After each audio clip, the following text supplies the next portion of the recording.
दूसरी बात पेरियार अपने बारे में कहते हैं कि दुनिया के सभी संगठित धर्मों में से मुझे नफरत है। देखो, ये जो संगठित धर्म है, जो संप्रदाय है, तो एक तरह से पॉलिटिकल पार्टी की तरह है। तो इनसे उन्होंने कहा मुझे सख्त नफरत है, घृणा है, क्योंकि रामास्वामी कोई एक धार्मिक व्यक्ति नहीं है। एक देखा जाए धार्मिक व्यक्ति की में होता है कि वो किसी से नफरत नहीं कर सकता, सत्य को सत्य कहता है, गलत को गलत कहेगा, सही को सही कहने की हिम्मत रखेगा। परंतु गलत से भी नफरत, जैसे कि एक छोटी सी घटना लेता हूं मैं। एक मुसलमान फकीर हुई राबिया। कहते हैं कि राबिया के घर पर, राबिया बसरी जिसे जानते हैं लोग राबिया बसरी के नाम से, राबिया के घर पर एक बार उनका एक शिष्य हसन मेहमान था। हसन ने राबिया के पास पड़ी कुरान, तो धर्म ग्रंथ थी, धर्म ग्रंथ को उठा करके देखा और उसमें एक लाइन पर,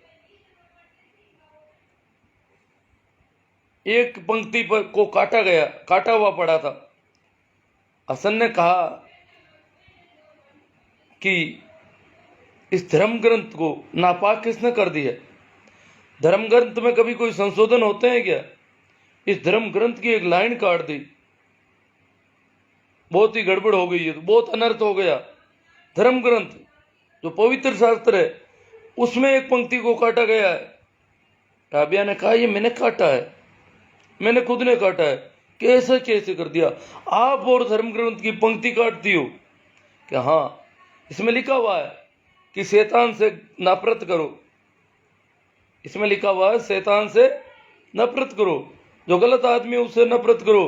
राबिया कहती है मैं बहुत प्रेमपूर्ण हूं, मैं नफरत कर ही नहीं सकती किसी से, नफरत मैं करने में सक्षम ही नहीं हूं, अक्षम हूं। तो मेरा हृदय प्रेम से भरा हुआ है, इसलिए नफरत किसी के प्रति नहीं हो सकती। तो ये धार्मिक आदमी का लक्षण है, अलग बात है। हालांकि धार्मिक आदमी पाखंड और अंधविश्वास के खिलाफ होता है, वैज्ञानिक चिंतन का पक्का पक्षधर होता है, जैसे कबीर है, बुद्ध है, महावीर है। परंतु पेरियार ने कहा कि मुझे दुनिया के सभी संगठित धर्मों से नफरत है, क्योंकि संगठित धर्म एक तरह से अपराधियों के गिरोह है। इनकी बखिया उधेड़ी जानी चाहिए। नफरत करना ये तो पेरियार कर सके, हम कर सकते हैं, आप कर सकते हैं नफरत। इतने गलत आदमी हो, इतना कोई इतनी बड़ी गैंग हो जो इस प्रकार लोगों के साथ करती हो, तो उससे नफरत हम कर सकते हैं, धार्मिक आदमी कर नहीं सकते। ये थोड़ा फर्क है उनमें। तीसरी बात अपने बारे में वो कहते हैं कि शास्त्र, पुराण, जो पुराण है, पुराण तो आपने सुने ही होंगे, बहुत काल्पनिक कथाएं पुराणों में भरी पड़ी है, ऐसे कि छोटा बच्चा भी संदेह कर सकता है ये कैसे हो गया। परंतु हमारे ऊपर धर्म के नाम पर बहुत कुछ ऐसा थोप दिया जिस पर सवाल खड़ा करते हैं तो कहते हैं कि आस्था पर सवाल, अनर्गल, ये कर दिया वो कर दिया, जबकि बिल्कुल छोटे छोटे बच्चे देखते हैं ये तो बिल्कुल ही सरासर गलत बात है।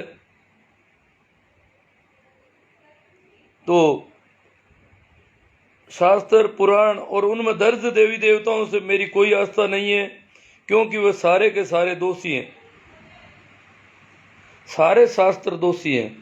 ये पवित्रता के नाम पे सबसे खोटी किताबें हैं शास्त्र, चाहे वो कोई भी किसी भी धर्म से संबंधित हो, किसी भी संप्रदाय से संबंधित हो, सारे के सारे दोषी हैं। उनको जलाने तथा नष्ट करने के लिए मैं जनता से अपील करता हूं। वो अपने भाषण में कहते हैं कि मैं पूरी जनता से अपील करता हूं, इनको जला दो, नष्ट कर दो, शास्त्रों को जला दो। हमारे यहां संत हुए दरिया, नागौर जिले में हुए। संत दरिया की वाणी कहते हैं लाख वाणी थी उनकी। वो जो बोलते थे उस वाणी को लोगों ने लिख लिया, और जब उनको पता चला कि मेरी वाणी को लिखा गया ये तो शास्त्र हो गया, और शास्त्र से संत का क्या लेना देना, संत शास्त्र के खिलाफ होते हैं। कबीर कहते हैं ना, पोती पढ़ पढ़ जुग मुआ, अरे पंडित भया ना कोई। इन किताबों को, इन शास्त्रों की पोतियों को पढ़ पढ़ पूरा जगत मर गया, पर कोई पंडित नहीं बन सका। कैसा पंडित? जो प्रेमी हो। ढाई आकर प्रेम का पढ़े सो पंडित हो। जो प्रेम से जिसका हृदय भर जाता हो वो पंडित है। इन शास्त्रों से नफरत पैदा होती है। तो उन्होंने कहा, कभी दरिया भी कहते हैं अपने बारे में, रंजी शास्त्र ज्ञान की पल में दीनी झाड़। शास्त्र ज्ञान का कचरा, रंजी यानी रेत, धूल धमास, वो मेरी गुरु ने झाड़ी। तो दरिया का शास्त्र लिखा गया और दरिया को पता चला, तो उन्होंने कहते हैं रेण में एक तालाब है जहां दरिया की समाधि है, उस तालाब के किनारे उस लाका सागर, उसका नाम लाका सागर इस वजह से है कि दरिया ने लाख वाणी को उसमें डुबो दिया। कागज पर लिखी हुई बातें थी, बड़ा शास्त्र बन गया था। दरिया की अनुभव वाणी थी।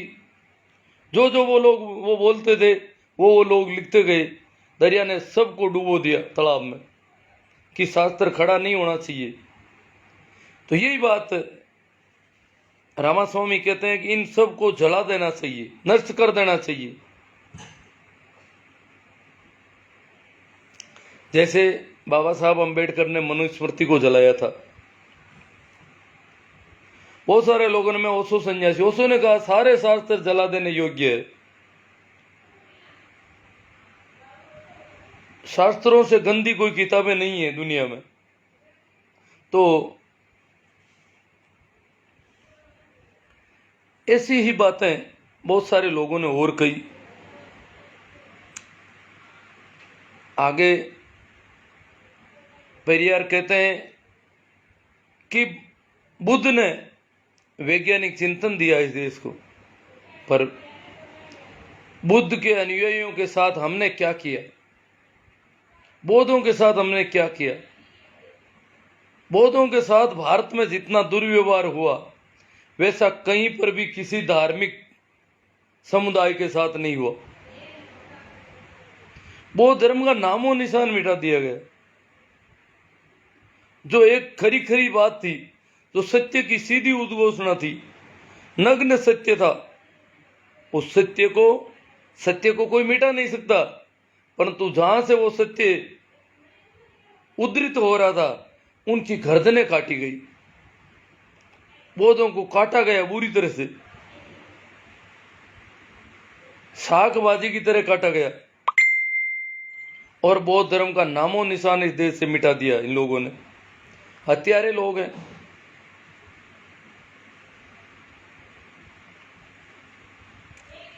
वो कहते हैं कि इस देश के लोग हत्यारे होंगे। यहाँ के देवताओं को देखो आप, कैसे देवता बना दिए, अजीब देवता। मेरा भी शुरू से ही यही रहा है। जब मैं कोई ईसाई मित्र के घर पे जीसस की तस्वीर टंगी थी, तो उन्होंने कहा बोलो देखते हो? हाँ। मैंने कहा हाँ जीसस है, क्या हमारे भगवान है? मैंने कहा हाँ, लगते भी भगवान की तरह हैं। अब हमारे घरों में तो ऐसे लोगों के फोटो टंगे हुए पड़े हैं, इनके एक हाथ में तलवार है, एक हाथ में भाला है, एक हाथ में खंजर है, एक हाथ में त्रिशूल है, हाथ ही पता नहीं कितने, और रक्त से सने हुए सिर लिए घूमती है देवियां। देवी माँ किसी को मारने की इजाजत नहीं दे सकती, परंतु माता के नाम से, देवी के नाम से महिलाओं के हाथों में लोगों के नरमुंड लटक रहे हैं, 10-10 हाथ, और सारे ही हाथ अत्याचार की, उत्पीड़न की गाथा गाते हुए। इतने शस्त्र, हिंसक शस्त्र इनके हाथों में, इनको कैसे देवता माने? ये तो कितने खतरनाक दुर्दांत आतंकी की तरह लगते हैं वो लोग। उनकी तस्वीरें घरों में टंगी रहती हैं। बच्चों को समझाया जाता है ये भगवान है, ये हमारा देवता है, ये देवता तुम्हारे फायदा करता है। और देवता के हाथ में ऐसे भयानक अस्त्र शस्त्र, इन्हें कैसे देवता माने? ये तो हम शुरू से आदी है इनको देखते हुए। इनकी तस्वीरें टंगी है, इनकी अगरबत्ती होती है, इनकी हत्था जोड़ी होती है, तो हम एक हमारे अंदर संस्कार घुस जाता है हाँ। और लाखों करोड़ों लोग ऐसा कर रहे हैं, सारी भेड़ें एक ही सीध में जा रही है, तो यूं लगता है कि शायद ये कोई देवता है। और शायद का सवाल ही खड़ा नहीं होता, क्योंकि लाखों लोग गलत थोड़ी हैं। एक ये भी तो प्रजातंत्र का तकाजा भी यहाँ काम करता है। इतने लोग गलत थोड़ी हो सकते हैं, इतने लोग बेवकूफ या मूर्ख नहीं हो सकते। हालांकि संतों ने तो कहा ये सब मूर्ख हैं। दरिया ने कहा पूत मात पैदा करे, नहीं किशनदास ने, कि बेटा मां को पैदा कर रहा है, माता जी का मंदिर बना रहा है, मूर्ति बना रहा है, तस्वीर बना रहा है, उसकी स्थापना कर रहा है, बेटा मां को पैदा कर रहा है। और कर कर जोड़े हाथ, अरे किशनदास अकेली जगत, क्यों तो ये तो सब मूर्ख हैं, सारे के सारे मूर्ख। किशनदास अकेली जगत किस विद होई साथ, तो इतने मूर्खों का जमावड़ा है। और इतने लोग अगर उनको देवता मानते हैं, जो धनुष तीर, तरह तरह के तीर भाले बरसी लिया में खड़े, तो हम भी सोचते हैं हाँ देवता ही है।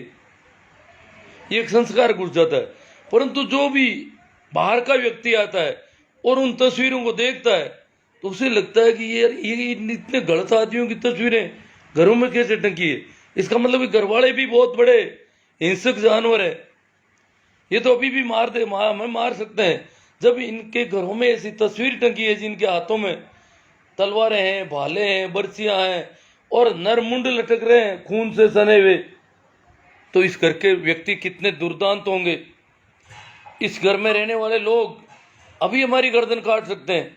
ये तो गर्दनों वालों की फोटो लगा रखी है इन्होंने, कटे हुए नरमुंड इनके हाथ में लटक रहे हैं।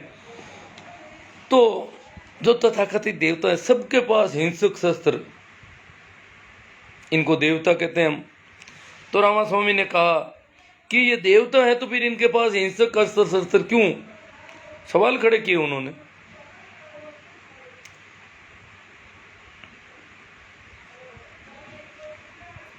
रामास्वामी बहुत छोटी उम्र में, चौथी क्लास में पढ़ते, 10वीं में थे, 10 साल के थे।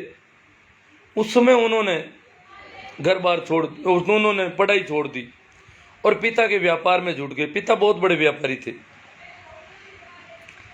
परंतु वही सवाल खड़े करना, जगह जगह पिता की छवि को नुकसान होने लगा, क्योंकि वो तो हर जगह सवाल खड़ा कर देते, हर बात को सीधी अपनी आंखों से देखते और सवाल खड़ा करते। उनके घर पर पूजा पाठ करने वाले लोग आते थे तो उनका आना दूभर हो गया। रामास्वामी के पिता बहुत धार्मिक व्यक्ति थे, घर में कर्मकांड होते थे, पर उनका बेटा सवाल करता तो कर्मकांडी पंडित थर थर कांपने लगते। क्या जवाब दें इसकी बातों के, कैसे जवाब दें हम? ये तो बातें ही अधर्म की है सारी की सारी। वो भी दिखने लगे, आना बंद कर दिया। रामास्वामी के पिता के व्यापार पर भी उल्टा असर पड़ा। रामास्वामी की शादी कर दी। कहते हैं कि पेरियार की पत्नी के गले में हंसली थी पहनने के लिए, बालियां वगैरह थी। पेरियार ने कहा ये खिल्ले पाती क्यों? मैं बता दूं, मैं भी इसके सख्त खिलाफ रहा हूं सदैव, परंतु मेरा अपना अलग हिसाब है। मैं सिर्फ मेरे तक सीमित हूं। मैं परिवार के किसी भी व्यक्ति के ऊपर मेरे विचार थोपने अत्याचार समझता हूं। उनकी स्वतंत्रता में बाधक समझता हूं अपने आप को। मैं किसी को परतंत्र बनाने का जिम्मा अपने ऊपर नहीं ले पाता, इसलिए मैं किसी को कुछ कहता नहीं हूं। हालांकि मेरे शादी के समय जो सोने की चेन डाली गई थी वो मैंने कभी गले में नहीं डाली, जो मुझे उपहार रूप में मिली, और किसी प्रकार के खिल्ले पाती कि मैं चर्चा भी नहीं करता, इनका महिमा मंडन भी नहीं करता। इनकी क्या महिमा गानी। पर रामा स्वामी ने अपनी पत्नी की हंसली निकलवा ली। निकले हुए गहनों पर तो मैं भी क्या है कि ये जो बेड़ियां होती थी चांदी के कड़े हमारे घरों में,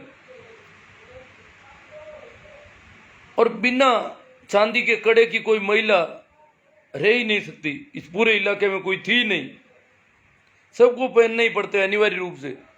और कहावत यहां तक चल पड़ी, जैसे विधवा के बहुत अपशुकुन मानते, विधवा से भी ज्यादा अपशुकुन अगर किसी के पैर में कोई कड़ी नहीं हो तो उसके माने जाते। कहते थे कि रंडी मिल जाए पर बंडी नहीं मिलनी। मतलब विधवा भले ही मिल जाए सामने, परंतु जिसके पैरों में कुछ पहना हुआ नहीं है वो नहीं मिलनी चाहिए। और पैरों में कड़े थे चांदी के बड़े बड़े बेड़ियों की तरह। मैंने कहा आप कहते हो ये सुंदर है, ये कैसे सुंदर है? ये तो बेड़ियां हैं सीधी सीधी। ये तो आप हजारों लाखों लोग पहनते हो तब आपको लगता है ये गहना है। मैं कहानी कहा करता था, बेस्टिल की जेल, जो लुई 16वां था फ्रांस का, लुई 16वां को जब पदच्युत किया गया, एक विलासी राजा था। फ्रांस की राज्य क्रांति आपने सुना होगा, फ्रांस की राज्य क्रांति 1789 में होगी शायद। फ्रांस की राज्य क्रांति में राजा को राजगद्दी से उतार दिया गया, और राजा की जेल में पहले के कुछ क्रांतिकारी जेलों में थे, बहुत बचपन में डाल दिए गए थे जेलों में। उनको जब बाहर निकालने की बात हुई तो वो बाहर जाना नहीं चाहते थे, क्योंकि वो बचपन से जेल में थे और जेल उन्हें राजमहल की तरह लगती थी। जेल छोड़ने को कुछ लोगों को जबरदस्ती निकाला तो वो वापस भाग करके अंदर चले गए, क्योंकि वो बाहर की हवा उन्होंने देखी नहीं। उन्होंने सोचा बाहर पता नहीं कौन सा है, यहाँ कोई खतरा ही नहीं, पूरी तरह पेटी पैक। तो उन लोगों के जो हाथों में कड़ियां थी, हथकड़ियां थी, पैरों में बेड़ियां थी, वो उन बेड़ियों के आदी हो गए लंबे समय से, और उन बेड़ियों को साफ करते, उन पे फूल पत्तियां उकेरते, उनको रोज चमकाते गहनों की तरह, और दूसरों को बताते देख मेरी बेड़ी कितनी मजबूत है। अब बेड़ी मजबूत होना मतलब गुलामी मजबूत होना, परंतु उनको क्या पता ये गुलामी की बेड़ियां हैं। जब लोहारों को बुलाया गया और उनको काटने की कोशिश की तो वो तड़पने लगे कि ये कैसे काटोगे, ये काटोगे तो फिर हमारा क्या होगा, हम मर जाएंगे।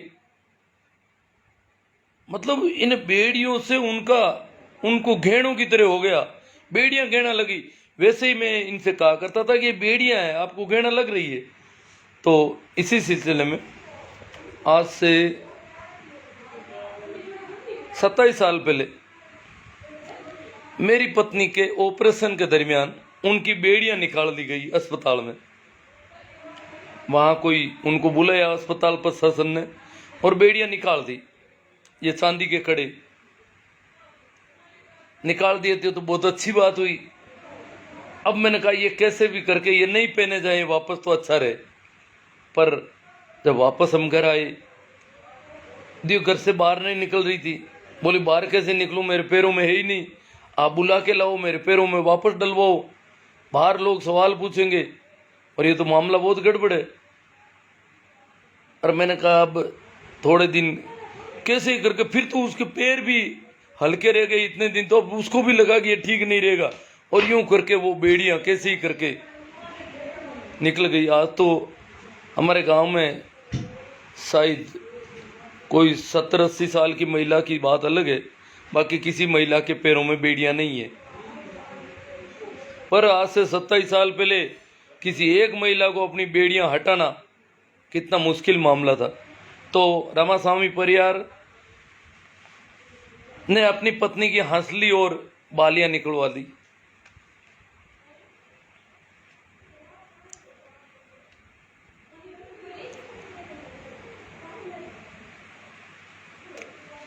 पिता से उनके मतभेद बढ़ने लगे, परिवार के बाकी लोगों से भी मतभेद, बाकी लोग सारे किनारा करने लगे। पिता को समझा दिया, दूसरे लोगों में माँ वगैरह ने कहा ये बैठेगा नहीं, पूरे समाज में हमारी बेइज्जती, व्यापार में नुकसान, और ये सारे देवताओं की उल्टी सीधी बातें, धर्म की सारी उल्टी सीधी बातें, शास्त्रों को जलाने की बातें, ये कैसे चलेगा? तो घरवाले लड़ने झगड़ने लगे बुरी तरह। रामास्वामी घर से छोड़कर निकल गए, सन्यासी बन गए, साधुओं की जमातों में फिरने लगे।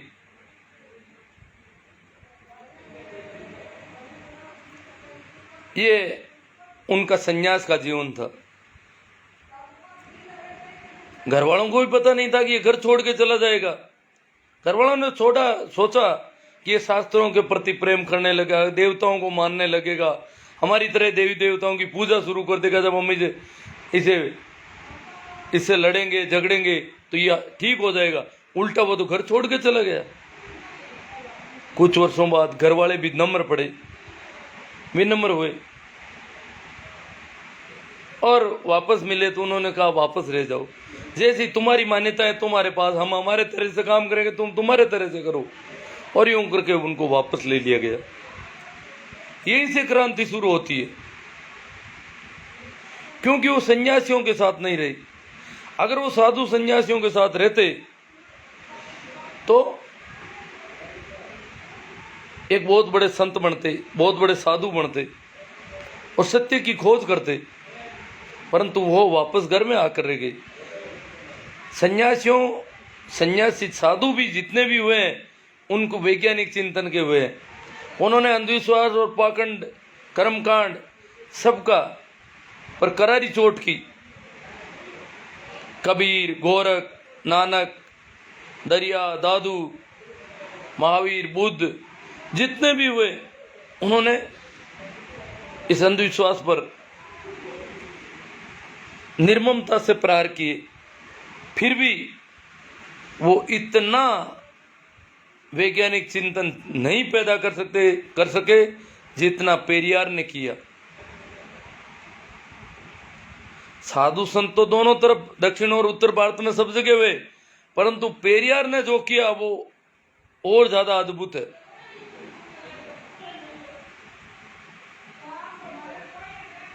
हमारे देश में बहुत साधु संत हुए और उन सब ने शास्त्रों की, देवी देवताओं की, मूर्तियों की, पूजा पाठ की, कर्म कांड की का खंडन किया, उस पर चोट की, करारी चोट की, और उनके साथ लोग हुए लाखों। फिर भी अंधविश्वास और पाखंड नए रूपों में पैदा होता गया। पुनर्जागरण इस देश में नहीं हो सका, वैज्ञानिक क्रांति नहीं हो सकी, विज्ञान पैदा भी नहीं हो सका। यूरोप हमारी तरह ही अंधविश्वासी था, पाखंड का बोलबाला था। पोप और पादरी क्षमा पत्र बेचते थे, पाप क्षमा पत्र, परंतु वहां पर पुनर्जागरण हुआ। पुनर्जागरण धार्मिक नहीं था, पुनर्जागरण एक तरह से वैज्ञानिक आंदोलन था और उसने धर्म के ऊपर सवाल खड़े कर दिए और लोग एकदम से विद्रोही हो गए। अगर पुनर्जागरण धार्मिक लोगों ने किया होता तो पाखंड और अंधविश्वास के नए तरीके निकल जाते, परंतु वो लोग अलग थे, उनका चिंतन शुद्ध था, वैज्ञानिक था, धर्म से कोई लेना देना नहीं था, और उन्होंने अंधविश्वास और पाखंड को जड़ से नष्ट कर दिया। तभी तो विज्ञान पैदा हुआ। आज मैं और आप ये जो फोन लिए बैठे हैं, ये पश्चिम की देन है, ये उस पुनर्जागरण की देन है। अगर यूरोप में पुनर्जागरण नहीं होता, हमारे पास फोन तो दूर, बिजली का बल्ब भी नहीं होता। सुई से लेकर के हवाई जहाज तक सारे आविष्कार उस पुनर्जागरण की बदौलत हुए। सारे आविष्कार पश्चिम में हुए क्योंकि वह पुनर्जागरण हो गया। अंधविश्वास और पाखंड मटिया मेट कर दिया गया। तो वैज्ञानिक चिंतन हमारे देश में भी अगर देखा जाए तो मेरी मान्यता है कि उत्तर भारत और दक्षिण भारत में जो वैज्ञानिक चिंतन का अंतर है, उसका सारा श्रेय एक आदमी पेरियार को जाता है। पेरियार की वजह से दक्षिण भारत उत्तरी भारत की वनिस्पत काफी वैज्ञानिक है, काफी तकनीकी है, काफी तर्क और बुद्धि से बात करता है। उत्तर भारत की तो हालत खराब है अगर देखा जाए तो। हाँ, राजनीति है यहाँ पर, क्योंकि राज पर तो कब्जा है उत्तर वालों का, परंतु वैज्ञानिक चिंतन, टेक्नोलॉजी, विज्ञान की पढ़ाई, ये सारा दक्षिण में उत्तर के बजाय कई गुना ज़्यादा है। और इसका श्रेय जाता है पेरियार स्वामी को, क्योंकि वो एक धार्मिक व्यक्ति नहीं थे, एक तरह से वो पुनर्जागरण वाले ही व्यक्ति थे। आंदोलन का कितना चला, परंतु उत्तर और दक्षिण में जो फर्क डाल गए वो पेरियार डाल गए। पेरियार के जीवन पर थोड़ी बात करता हूँ। पेरियार वापस घर आ गए, बहुत सारे लगभग 30-40 संगठनों से वो जुड़ गए, जो उनको ठीक लगा उनसे जुड़ गए। फिर उनका कांग्रेस से जुड़ना हुआ तो उन्होंने सभी से त्याग पत्र दे दिया और कांग्रेस के साथ हो गई। कांग्रेस के असहयोग आंदोलन 1920 में कूद पड़े। असहयोग आंदोलन में दक्षिण में काम करने की, नेतृत्व करने की सारी जिम्मेदारी पेरियार को मिली कि दक्षिण में आप नेतृत्व करोगे इस आंदोलन का।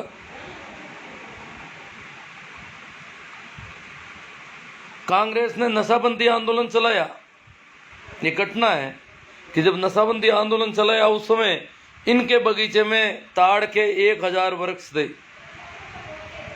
कांग्रेस शराबबंदी के पक्ष में थी, पेरियार भी शराबबंदी के पक्ष में थे कि शराब बंद होना चाहिए, परंतु शराब जिस ताड़ी से बनते हैं, जिस ताड़ के वृक्ष से बनते हैं, वो ताड़ की इनके खेती थी, बगीचा था। 1000 पेड़ इन्होंने हाथों हाथ कटवा दिए सारे।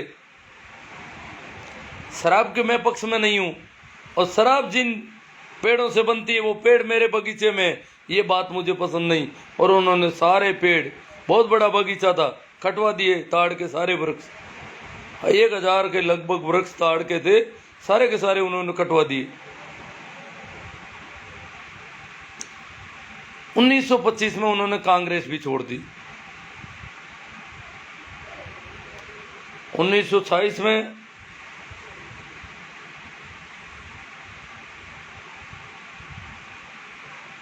वो जस्टिस पार्टी से जुड़ गए।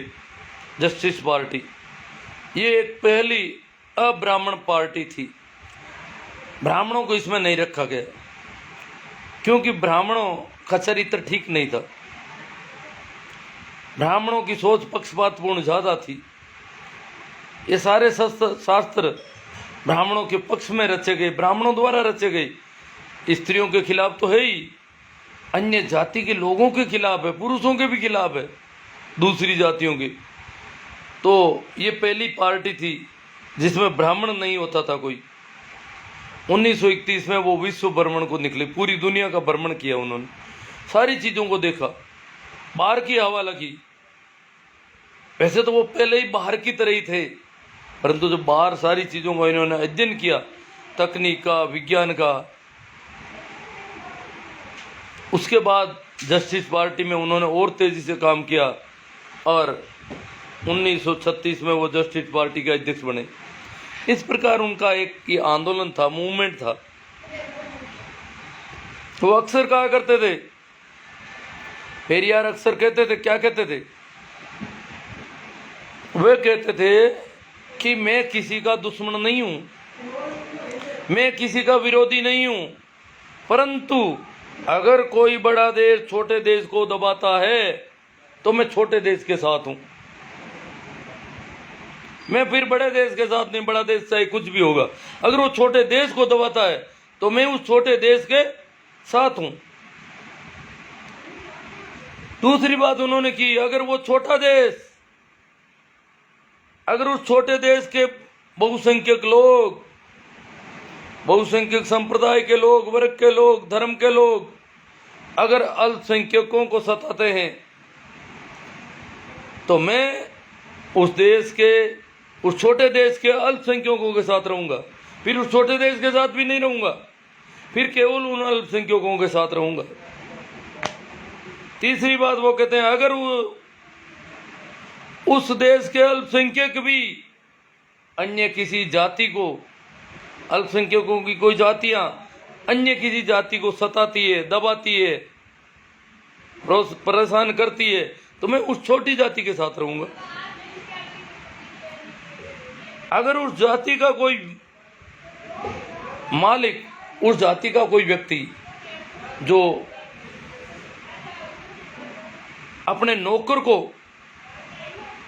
उत्पीड़ित करता है, परेशान करता है, दबाता है, तो मैं उस छोटी जाति के उस मालिक के साथ नहीं, उस नौकर के साथ रहूंगा। और आगे वो कहते हैं, अगर वो नौकर अपने घर जाकर अपनी पत्नी को पीटता है, सताता है, प्रताड़ित करता है, तो मैं फिर उस नौकर के साथ भी नहीं रहूंगा, फिर मैं उसकी पत्नी के साथ रहूंगा। उन्होंने कहा कि मेरे मुख्य दुश्मन है अत्याचार और उत्पीड़न, और मेरा कोई दुश्मन नहीं है। जो अत्याचार हो रहा है या उत्पीड़न हो रहा है वो मुझे पसंद नहीं है, मैं उसके खिलाफ हूं, इसलिए मैं दुश्मन हूं, अन्यथा तो मैं किसी का दुश्मन हूं ही नहीं। तो आज उनकी जयंती है, हम उनको याद कर रहे हैं, आप भी मेरे साथ हैं। भाई मैं आपसे एक बार संबोधित कर देता हूँ, कोई बात आई हो तो।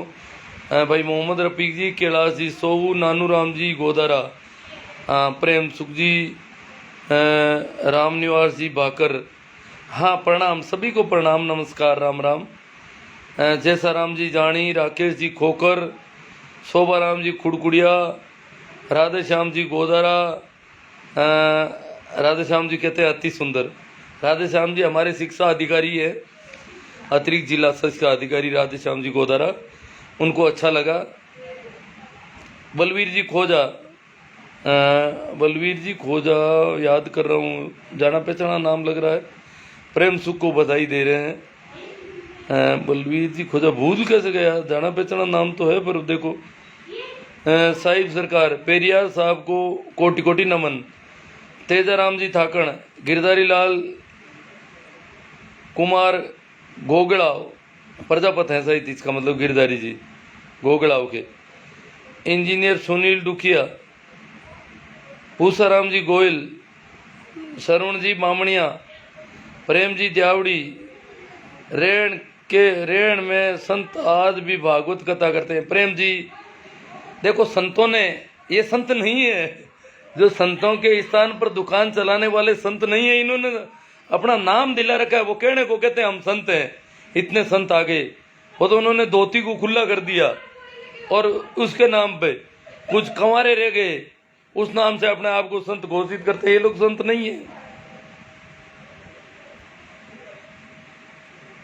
संतों की वाणी में वेद कथा सुन सीख के, ये जो भागवत कथा वगैरह करते हैं ना, उनके बारे में संतों की वाणी क्या कहती है? वेद कथा सुन सीख के बाचे करे विचार, अरे नाम निराला रह गया कर कर लोकाचार। ये जो भागवत कथा, जो कथा वगैरह होती है, इनको लोकाचार बताया है। ये लोगों को राजी करने के लिए काम की चीजें हैं, इनका धर्म से कोई लेना देना नहीं है। पहले तो नहीं करते थे, राम सने कबीरपंथी ये कथा वगैरह नहीं करते थे प्रेम जी, परंतु आजकल इनको लगा कि इस व्यापार में फायदा है, फिर व्यापार के हिसाब से कर रहे हैं, सारे दुकान को जमाने के लिए कर रहे हैं। बाबू राम जी थावरिया, ईश्वर नहीं है, ईश्वर बिल्कुल नहीं है। जिसने ईश्वर को रचा वह बेवकूफ है, जो ईश्वर का प्रचार करता है वह दुष्ट है, साथ ही जो ईश्वर की पूजा करता है वह बर्बर है। ये पेरियार साहब ने कहा और कहना ही पड़ता है। जैसे मैं ओशो का सन्यासी हूँ, ओशो तो बिल्कुल साधु है, सन्यासी है, आस्तिक व्यक्ति है, आस्था रखने वाले, परंतु उन्होंने खिंचाई की, उन्होंने कहा ईश्वर मर गया है। अब ओशो जैसे व्यक्ति कहते हैं ईश्वर मर गया है, और उन्होंने यही पेरियार की तरह सभी संगठित धर्मों की सख्त खिलाफत की, और उन्होंने कहा कि सारे शास्त्र जला देने योग्य है, जितने भी शास्त्र है वो जला देने योग्य है।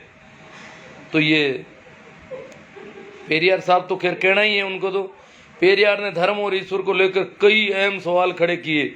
उन्होंने कहा ईश्वर को लेकर 15 सवाल उठाए थे जो इस प्रकार है, क्या तुम कायर हो जो हमेशा छिपे रहते हो, कभी किसी के सामने प्रकट नहीं होते। ईश्वर को कहा कि तुम कहाँ पर हो भैया, आके दिखाओ, मेरे से बात तो करो, यूं क्या मुंह छिपाए फिर रहे हो। क्या तुम्हें खुशामद पसंद है जो लोगों से दिन रात पूजा अर्चना करवाते हो। क्या तुम सदैव भूखे रहते हो जो लोगों से मिठाई दूध घी आदि लेते रहते हो। क्या तुम मांसाहारी हो जो लोगों से निर्बल पशुओं की बलि चढ़ाते हो।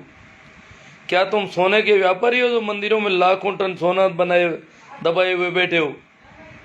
क्या तुम व्याभिचारी हो जो मंदिरों में देवदासियां रखते हो। ये मंदिरों का यही धंधा था। ये वेश्यावृत्ति भारत में मंदिरों से पैदा हुई। क्या तुम कमजोर हो जो रोजाना होने वाले बलात्कारों को नहीं रोक पाते। क्या तुम मूर्ख हो जो दुनिया के देशों में गरीबी भूखमरी होते हुए भी अरबों रुपयों का अन्न दूध घी तेल बिना खाए पिए नदी नालों में बहा देते हो। क्या तुम बेरे हो जो बेवजह मरते आदमी बलात्कार होती मासूमों की आवाज नहीं सुन पाते, वो चीखती चिल्लाती रहती है और तुम चाहते ही नहीं हो। क्या तुम बहरे हो। क्या तुम अंधे हो जो रोज अपराध होते हुए भी नहीं देख पाते। क्या तुम आतंकवादियों से मिले हुए हो जो रोज लाखों लोगों को धर्म के नाम पर मरवा देते हैं। क्या तुम आतंकवादी हो जो चाहते हो कि लोग तुमसे डर कर रहे हैं। क्या तुम गूंगे हो जो एक शब्द नहीं बोल पाते लेकिन करोड़ों लोग तुमको लाखों सवाल पूछते हैं। क्या तुम भ्रष्टाचारी हो जो गरीबों को कभी कुछ नहीं देते जबकि गरीब पशुवत काम करते हुए कमाए गए धन की पाई पाई तुम्हारे ऊपर न्योछावर कर देता है। क्या तुम मूर्ख हो जो हम जैसे नास्तिकों को पैदा किया जो तुम्हें खरी खोटी सुनाते रहते हैं और तुम्हारे अस्तित्व को नकारते हैं। कितने खरे खरे सवाल हैं, मैं तो ये सवाल भूल ही गया लेना। धन्यवाद भाई, ये सवाल पेरियार साहब के सवाल जो यहाँ इस लाइव के लिए खड़े किए थावरिया जी ने, आपको बहुत बहुत धन्यवाद जो आपने ये इसमें रखे। अजमेर सिंह, श्रवण राम लीलावत, लक्ष्मण जी संकोया, बाबूलाल जी बेड़ा,